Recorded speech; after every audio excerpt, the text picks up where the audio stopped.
Patrick Rowe told us that you learned everything you knew when you were working with him. Do you get annoyed by stuff like that from the other Saatchis? Hello and welcome back to B&T TV. Today we are at M&C Saatchi chatting to Justin Graham, the CEO of Australia and the global head of the advertising network. Now Justin's going to be talking about all manner of things today, from hiring POMs to building new offices to client budgets, and he's even got some words for Patrick Rowe. The first question is, you've recently been appointed as the global head of the M&C ad network. Can you kind of explain what that actually entails? A lot of late night calls and a combination of scotch and coffee, always in the right order, obviously. But it is interesting. Having a global role like that based out of Australia is pretty progressive and probably wouldn't be possible prior to the pandemic. So I feel very fortunate that I've stepped into that. M&C Saatchi has a pretty rich history in advertising around the world. The reality is that we now need to look at it as a specialism, as our businesses transform so much, and we've invested in other deep specialisms around tech and media and social issues. Advertising needs the focus that it deserves. And so I'm in charge of looking at it from a capability perspective. So that's going to be running at clients that are more connected, borderless as well, looking at what modern advertising looks like, with a real focus on the two big hubs where so much of it happens, which is London and New York. So that's the first task at the moment. We should come back in 12 months and see how I'm getting on with it. We definitely will. You mentioned scotch and coffee, only in the right order. Yeah. How do you manage the kind of different time zones and cultures beyond just drinking and, caffeine? Yeah, it's interesting. I think we'll probably talk a bit about flexibility of work as well, but there's so many good things that have come out of the pandemic because of that. And as I said, I'm able to engage with colleagues all around the world at sort of all times of the day. But it does take some discipline. I sort of stack my meetings to the front side of the week, recognising that, the Northern Hemisphere finishes on a Saturday morning for us as well. So, taking time back in other areas as well. So I'm not just extending the week more than I should be. So it does require some discipline, and it also requires on getting on planes as well, which we're sort of managing as well. So I'm spending some more time in some other markets at the moment, which I'm enjoying, and hopefully that's a real benefit for the Australian business as well, because I can take so many of those learnings and bring them back here. And so what sort of learnings have you been able to give the teams, particularly in New York and London, as you mentioned? Yeah, I think those markets came out of COVID and some of those shutdowns a lot faster than Australia.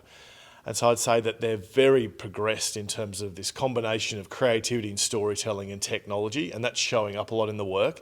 Even if you look at sort of the great campaigns that are going to feature pretty well at Cannes this year, I'd imagine we've just seen it with one show and a number of the other awards. It seems to be that combination that clients are really invested in, agencies are really putting those ideas on the table and they're being bought. And I think that's a real learning for this market as well. There's probably a conservatism that's sitting, would be my observation at the moment in this market in terms of the work that's coming out. And so I think we can be inspired by some of the possibilities out there. I haven't even mentioned AI, but as we sort of go into that space as well, there's a real appetite to embrace that new technology in all its forms as well. So it's pretty exciting out there.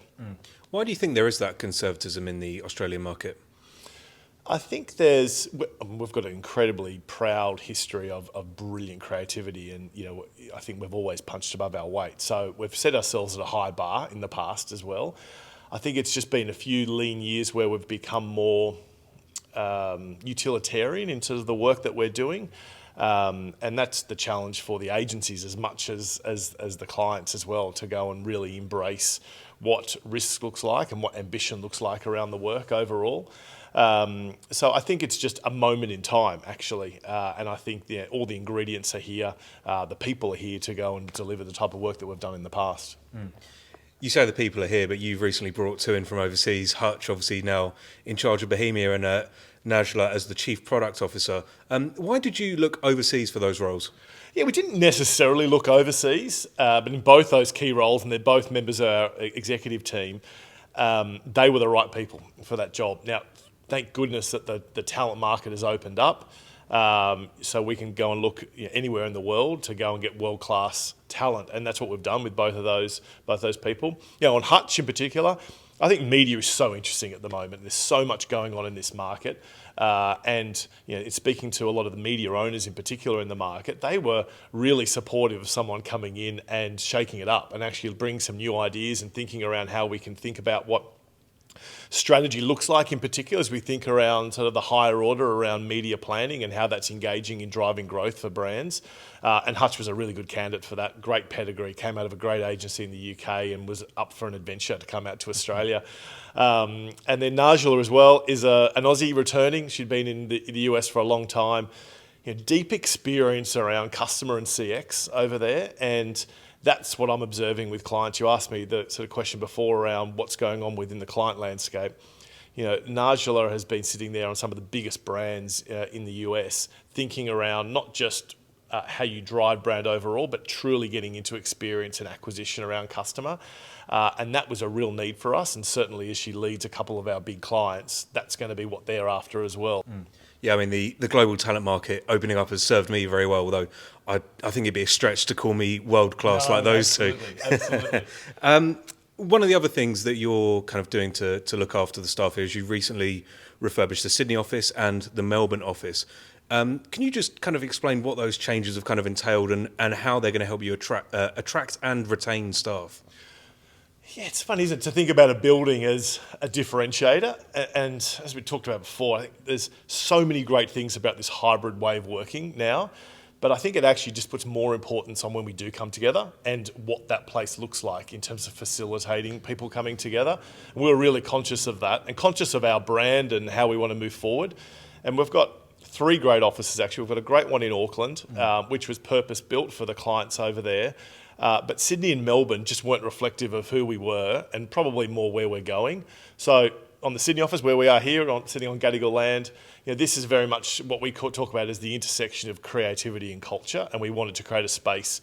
The space is actually more than half the size of what we had before, but we're just using it in a different way. I think about this as a place for people to collaborate and connect. And so it's a space that enables us to do that. Good tech, great rooms, big cafe and a bar, etc., that you're going to be bumping into people all the time. So that was really the thinking behind the Sydney office, and we love sort of sitting here and welcoming our clients as much as our team every day. Our clients are using this as much as we are, even if we're not involved in what they're talking about, and that's a good thing as well because it's a good connection point. Melbourne was different. I'll be honest if I didn't say that Emma, our ECD down there, is a huge Tigers fan, and so always wanted us just to move to Richmond. We're always going to go there. So we found a great spot in Richmond. It looks entirely different. There's the DNA of M&C Saatchi in that office down there as well, but it's very, very Melbourne in its aesthetic, and that was really important as well because we didn't want everything to look the same. It's been good. People have come back to the office. I always want people to come back more, but we've been very deliberate to say that we're not mandating anything. We're leaning on making it a magnetic environment for people to come in, and the default is to be in the office as opposed to at home. Do you think that is going to be a kind of permanent setup, or is that just a kind of hangover from the pandemic that's eventually going to give way to a full return to 9 to 5 or 9 to whatever? Yeah, I certainly hope not. I think we need to embrace the flexibility. I think, as I said, there's so many good things that have come out of it, and certainly from my perspective, I don't see us moving to a place where we'd be mandating back to 5 days a week and sitting there and that culture of just seeing people at their desk. So I think there's a lot of good things around that. I think there is a huge onus on not just leaders of organisations, but of the people within them as well, to sit there and say, okay, well, what's fair on everyone to progress the work? I don't buy into this thought that I'm so productive if I'm just at home all the time, because productivity, I think, can be a bit of a misnomer in terms of what we're trying to do. We're trying to build culture and we're trying to create great ideas. The idea of just sitting here all day in desk farms just because you have to be there or the boss says you have to be there, I don't see us doing that. You mentioned productivity. There are a number of brands that bring in their kind of creative in-house. Why do you think that they would be doing that, and what sort of skills are they looking to bring in-house? Yeah, in-housing is a big trend. We're talking about overseas as well, and that's probably something that I'm also observing in other markets, that they're very deliberate in how they think about their in-housing and more advanced in terms of what the capabilities look like in those organisations. We have an offer here called Micro, which is just another door into the M&C Saatchi group. And a number of our clients are going through that door to access not just creative, strategic production talent, but also some of our group services as well. So we've had clients that have accessed our communications team, our HR team, even our finance team to help them go and set up their own practices. And we talk about in-housing a lot as it's not the end of the conversation, it's the start of the conversation. And we want to support them in that as well. There's definitely efficiencies around cost for clients in doing it that way. There's definitely a need to also have external views to make sure that the people in there are motivated and that they're curious and that they're inspired by what's happening outside of the organisation. I think some functions work better in-house, some functions work better out of house. In Australia, even every client in some capacity is already in-housing. That's a great opportunity for communication and marketing groups to think around how you can support them with that to still deliver their ambition around their brand goals. What functions work best in and out of house? Yeah, our experience, it's very specific to the client in terms of what category they're in, how they've built the muscle around different parts of what they want to do. I think there's production is a sort of key part of that. So in terms of thinking around design and thinking around support for the type of creative services that would exist in large organisations can be great because you can set up dedicated units of people. We operate one where we're moving people in and out of those units as well, so they feel connected to the M&C Saatchi group, but also feel connected to the culture of that client. So I think that works, but then it can go all the way down the other end of the spectrum. So consulting from senior creatives and strategists to say, at a regular basis, how are you tracking on your goals? How are you thinking around what your strategy is going to be going into the next year? How are you being inspired by what creativity looks like in other areas? We've spoken a lot about kind of big trends within the industry. I suppose the other one is inflation and the general kind of economic slowdown. Yeah. How are you finding that brands are approaching you and, how are they talking about their budgets? Yeah, look, cost of living is a real issue. And so we're fortunate to work on some big populist brands that have a real impact on the economy here in Australia. So we're right in the centre of it all. We're actually running a lot of bespoke research at the moment that we're taking to our clients around how cost of living is impacting different categories and what strategies can look like off the back of that in the very immediate term, short term, and obviously going into the long term as well. One of our clients said, look, Justin, if you only talk about cost of living and the impact of inflation around how our products are being sold in every meeting, I'd be happy with that for the year. And so that shows, I guess, the importance of it at the moment, how very real it is. That is probably a shift from 12 months ago where people were more optimistic and looking at, I guess, innovation and creativity in their business and experimenting with different things. The conversations that I have are that the chief executives and C-level that are very clear on their strategy are saying, stick to your guns. We're really clear on where we're going. But there's real uncertainty as well, whether it's in banking or retail, superannuation for us as well, even tourism, there's uncertainty around what it's going to look like over the next 6 to 12 months. And we're just monitoring it like everybody else. We're talking about it a lot internally. We're thinking, we have a series called Fearless Creatures where we encourage our people to be fearless in terms of the ideas that they're bringing to clients, but also how we're challenging ourselves internally. It's been interesting that the context around that has moved exactly to this point as well, which is around, okay, how do you be fearless in a more conservative economy? We need to lead on what we know, which is all around creativity can solve anything and will provide growth in the long term, and encouraging clients to not pull back through conservatism, but actually recognise there's an opportunity to get closer to their customers, more ambitious around building brand in that space as well. Do you think these kind of economic challenges would change the tone of creative work, perhaps? Leaning more into, we can save you money and things like that, or is that actually perhaps kind of the wrong tack to take? I think it's the right tact, and I think brands that differentiate would do it in the right way.